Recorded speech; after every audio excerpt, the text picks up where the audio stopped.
Shh.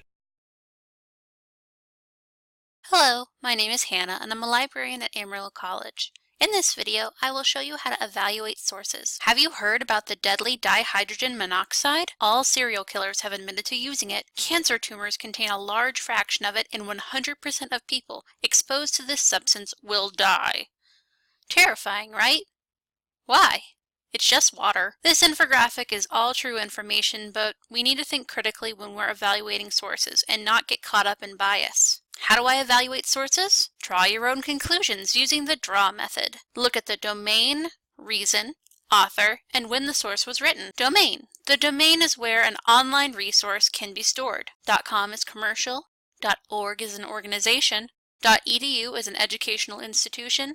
.gov from the government.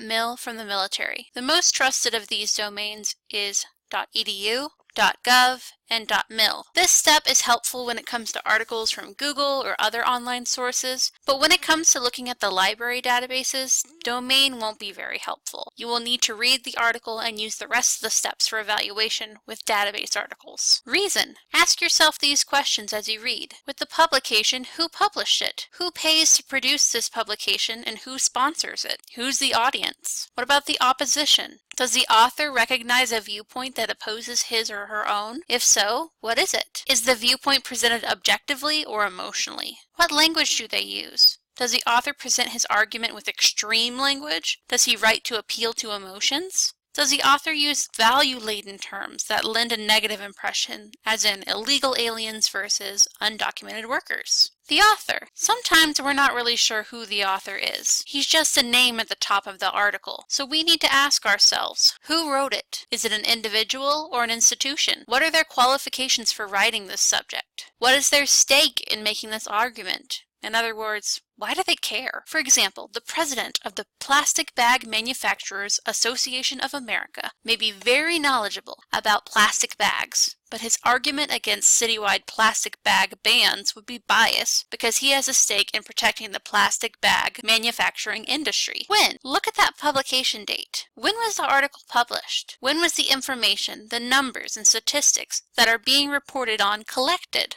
Do the facts and figures relay the most current studies? Articles can also have bias toward a specific side of an issue. According to the Cambridge English Dictionary, bias is an unfair personal opinion that influences your judgment. For example, the judge withheld the information on the grounds that it would bias the jury. How do I identify bias? Evaluate the article by asking, what facts has the author let out? What additional information is needed for a complete picture of the issue? What words create positive or negative impressions? What impression would I have if different words had been used? Biased information tries to change your mind, how you think.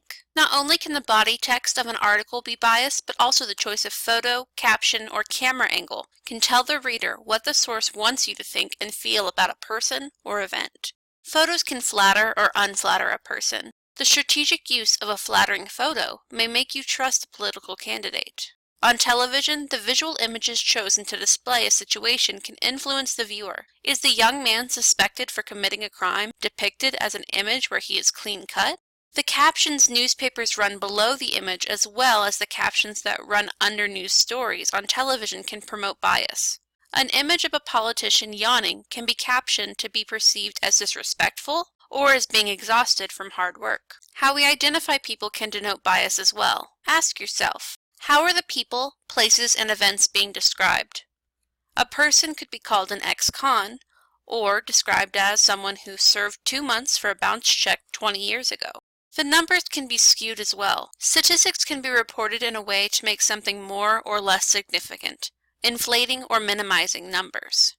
For example, a plane crash can be described as hundreds injured or only minor injuries occurred.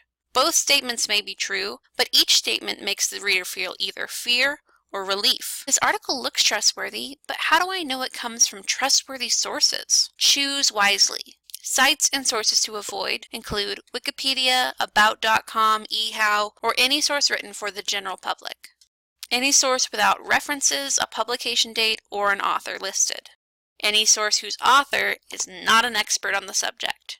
Sites and sources to use include Google Advanced or any source for professionals, Google Scholar. Any source that provides references, a publication date, and an author.